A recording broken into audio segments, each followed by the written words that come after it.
केरल में प्याज का भाव इतना ज़्यादा क्यों रहता है? दूसरे राज्यों के व्यापारी और किसान केरल क्यों नहीं जाते? किसान और व्यापारी फसल बेचने केरल कैसे जाएं? केरल में अपनी फसल लेकर जाने में क्या कुछ कागज़ लगते हैं? केरल फसल ले जाने में कितना खर्च आता है?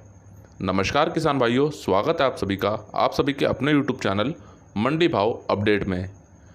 तो किसान भाइयों, आप सभी के पिछले कुछ दिनों से मुझे काफ़ी ज़्यादा हर वीडियो पर ये कमेंट देखने को मिल रहे थे कि हम अपनी फसल को केरल में कैसे बेचें, कैसे केरल जाएं, क्या हम केरल जा सकते हैं। तो दोस्तों, ये सभी के सभी प्रश्न और इनके अलावा जो मुझे लगेगा मैं इसके अलावा आपको और भी बातें बताऊंगा।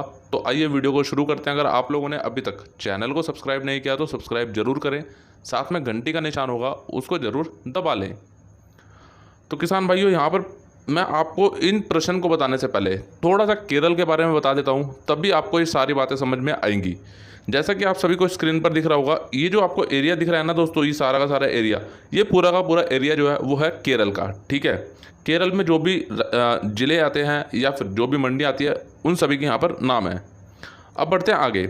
यहाँ पर दोस्तों केरल का जो आपको एरिया दिख रहा होगा, इतना एरिया केरल का है और एक ये दिल्ली का। ठीक है, मैं इन दोनों राज्यों को लेकर चलूँगा और इन दोनों के बीच में जो फ़र्क है वो आपको बताऊँगा, तब भी आपको केरल का जो फ़र्क है वो भी समझ आएगा।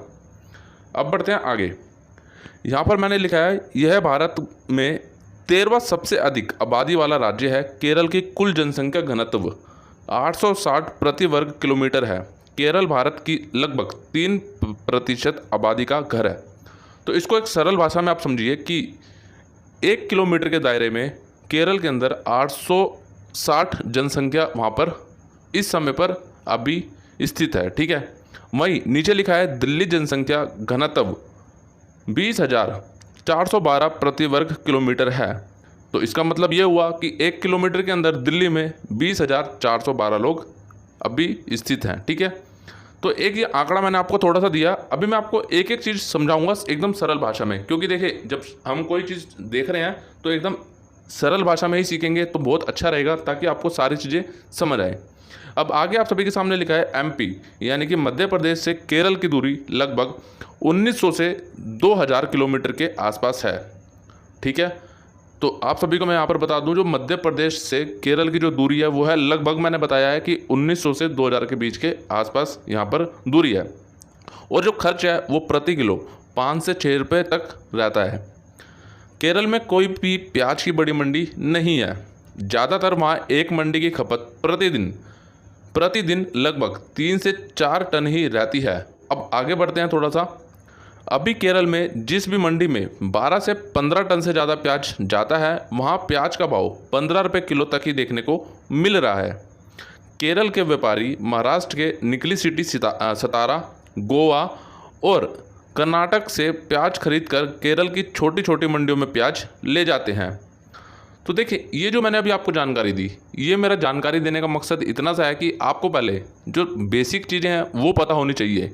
अब जो आप सभी के प्रश्न आ रहे हैं, मैं उन प्रश्न को यहाँ पर लेता हूँ और आपको ये ज़रूर बताऊँगा अभी अंत में कि आपको क्या केरल में प्याज ले जाना चाहिए या नहीं। सबसे पहला प्रश्न यहाँ पर आप सभी के सामने है, केरल में प्याज का भाव इतना ज़्यादा क्यों रहता है? तो देखें, केरल में दोस्तों जो खपत है ना प्याज की, वो ज़्यादा नहीं है, क्योंकि दोस्तों वहाँ पर जो प्रतिदिन की जो आवक आपको बता रहा हूँ मैं अभी, जैसा कि मैंने आपको बताया 2 से 4 टन ही रहती है, ज़्यादा नहीं रहती। अगर दोस्तों कहीं आवक ज़्यादा होती भी है, 12 से 15 टन आवक होती है, तो वहाँ पर हमें जो प्याज का भाव है वो कम ही देखने को मिलता है। ठीक है, तो यही कारण है कि प्याज का जो भाव है वो इतना ज़्यादा इसी वजह से रहता है। दूसरे राज्यों के व्यापारी और किसान केरल क्यों नहीं जाते? तो देखिए, दूसरे राज्यों के व्यापारी और किसान केरल जाते हैं और जा सकते हैं, लेकिन यहाँ पर आपको जाने से फ़ायदा होगा या नहीं होगा, ये भी अभी मैं आपको आगे बताता हूँ। तीसरा प्रश्न है यहाँ पर, किसान और व्यापारी फसल बेचने केरल कैसे जाएं? तो देखें, अगर आप किसान हो या व्यापारी हो तो आप अपनी फसल को लेकर केरल जा सकते हो। और दोस्तों, ये चीज़ मैं आपको एक चीज़ ज़रूर बताऊंगा कि आप अपनी फसल लेके जा रहे हो तो आपको कितनी मात्रा में लेके जाना चाहिए, मतलब आपको कितने आवक अपनी लेके जानी चाहिए, जिससे आपकी जो आवक है वो सारी वहाँ पर आप बेच सकें। अब देखें, किसान और व्यापारी जो है वो अपनी फसल को कैसे ले जाएं? एक ट्रांसपोर्ट के द्वारा आप ले जा सकते हैं अपनी फसल को, अगर आपके पास अपना खुद का ट्रांसपोर्ट है तो उसके द्वारा आप अपनी फसल को वहाँ पर ले जा सकते हैं। दूसरा, अगर आपके पास ट्रांसपोर्ट खुद का नहीं है तो आप बाहर से ट्रांसपोर्ट करके और फिर अपनी आवक को, अपनी फसल को केरल ले जा सकते हैं। चौथा प्रश्न यहाँ पर ये आ रहा है कि केरल में अपनी फसल को लेकर जाने में क्या कुछ कागज़ लगते हैं। तो देखें, अगर आप किसान हो या व्यापारी हो, ठीक है, और आप अपनी फसल को लेके जा रहे हो केरल में, तो आपके कागज़ तब लगेंगे अगर आपका खुद का ट्रांसपोर्ट होगा तो। मतलब कि अगर हम किसी राज्य से, एक राज्य से दूसरे राज्य में अगर प्रवेश करते हैं तो दोस्तों वहाँ पर आपके कुछ कागज़ देख लिए जाते हैं। अगर आपका खुद का ट्रांसपोर्ट नहीं है तो जिसका ट्रांसपोर्ट होगा उसके कागज़ वहाँ पर चेक किए जाते हैं, ठीक है। जब आप बॉर्डर पार करते हो तो बॉर्डर पार करते समय पे वो कागज़ चेक किए जाते हैं, ठीक है। अगर आप किसान हो या व्यापारी हो तो आपको मैं एक सलाह ज़रूर दूंगा कि पहचान पत्र, आधार कार्ड या पैन कार्ड एक कुछ ना कुछ होना चाहिए, ठीक है। अब आते हैं यहाँ पर 5वें सवाल की तरफ, केरल फसल ले जाने में कितना खर्च आता है। तो देखिए, ऐसा कुछ फिक्स नहीं है कि कितना खर्च आएगा, ये आपके ऊपर डिपेंड करता है, आपके ऊपर निर्भर करता है कि आप कितने लोग जा रहे हो, कितना माल लेकर जा रहे हो कि और कितनी दूरी से आप जा रहे हो, ठीक है। ज़रूरी नहीं है कि हर किसान भाई, हर व्यापारी भाई मध्य प्रदेश से ही जाए, ज़रूरी नहीं है हर किसान भाई, हर व्यापारी भाई राजस्थान से ही जाए, ज़रूरी नहीं है कोई दिल्ली से ही जाए। तो यही बातें हैं, जितनी दूरी होगी दोस्तों उस हिसाब से ट्रांसपोर्ट का आपका खर्चा आएगा। और दोस्तों ये बताना कि खर्चा एक इतना आएगा फिक्स, वो संभव नहीं है, क्योंकि हर किसी की अलग अलग दोस्तों अलग अलग जगह घर हैं। तो आप कहाँ से आ रहे हो, कहाँ से जा रहे हो, वो आपके ऊपर निर्भर करता है, और ख़र्चा भी दोस्तों वो आपके ऊपर ही निर्भर करेगा जहाँ से आप जा रहे हो, ठीक है। अब यहाँ पर ये बात आ रही है कि निकल कर कि हम लोग क्या करें, अपनी फसल को लेकर जाएं या नहीं। तो यहाँ पर जो मेरी राय कहती है दोस्तों कि आप लोग फसल लेकर वहाँ पे क्यों जाओगे।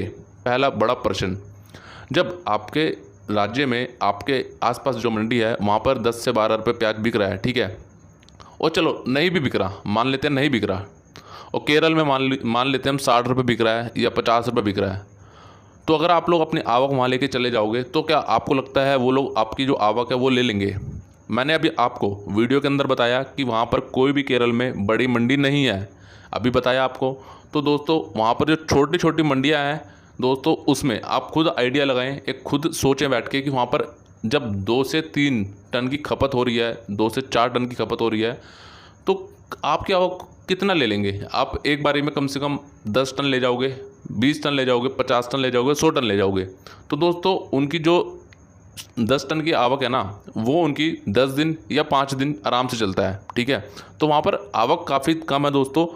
और हर मंडी में दोस्तों कोई भी अगर व्यापारी वहाँ पर अगर आपसे लेता है, मंडी का अगर कोई भी बंदा वहाँ से आपसे प्याज खरीद भी लेता है, तो दोस्तों वो एक सीमित मात्रा में ही खरीदेगा, वो वहाँ के लोग स्टॉक नहीं करते, क्योंकि वहाँ पर लोग कम है। जितने लोग हैं दोस्तों उतने ही खपत उनकी हो जाती है, और जितना उनका डेली का प्याज है वो निकल जाता है। तो वो भले आपकी फसल को वो क्यों ले, आपकी प्याज को वो लेकर क्यों रखेंगे, ठीक है। और उनको, जैसा कि मैंने अभी आपको बताया पीछे, महाराष्ट्र की बात करें, गोवा की बात करें और कर्नाटक की बात करें, यहाँ से दोस्तों उनको प्याज मिल रहा है, ठीक है। तो जब यहाँ के व्यापारी उनको पहले से ही प्याज दे रहे हैं, और किस रेट में दे रहे हैं, क्या पता आप वो रेट उनको ना दे पाओ, क्या पता वो भाव आपसे ना मिल पाए उनको।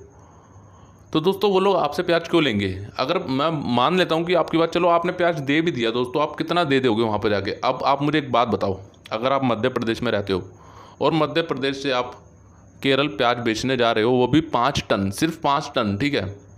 आप उसमें मुझे एक बात बताइए, अगर 5 टन आप प्याज वहाँ पे बेचने जा रहे हो तो आपका खर्चा कितना लगेगा। पहली बात तो आपका जो ट्रांसपोर्ट का खर्चा वो लगेगा, ठीक है, आपका खुद का खर्चा खाने पीने का वो लगेगा।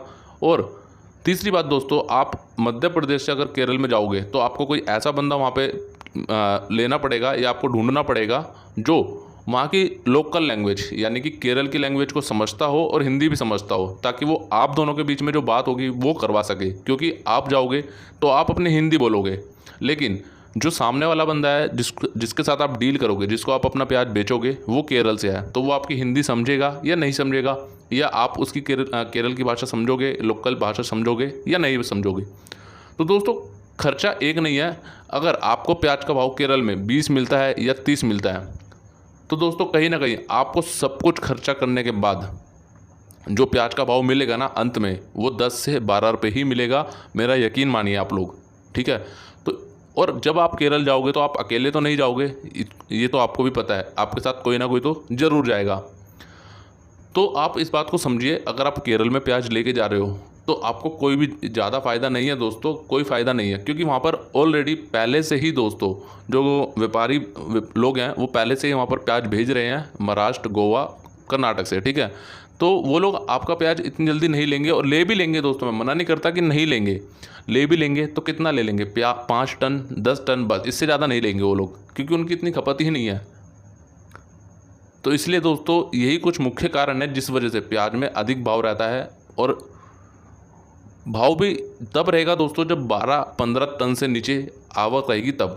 अभी जब हम आपको रोज़ के भाव बता रहे हैं केरल के मंडी के, रोज़ाना आपको भाव मिल रहे हैं केरल मंडी के, ठीक है, तो हम आप पे क्या बताते हैं कि आपने देखा होगा जहाँ पे भाव 6200 पहुँचा, 8000 पहुँचा, 10,000 पहुँचा, उस मंडी की आप आवक देखोगे ना, आपने खुद देखा होगा 0.08, ठीक है, इतनी आवक है वहाँ पे, 0.08 टन आवक।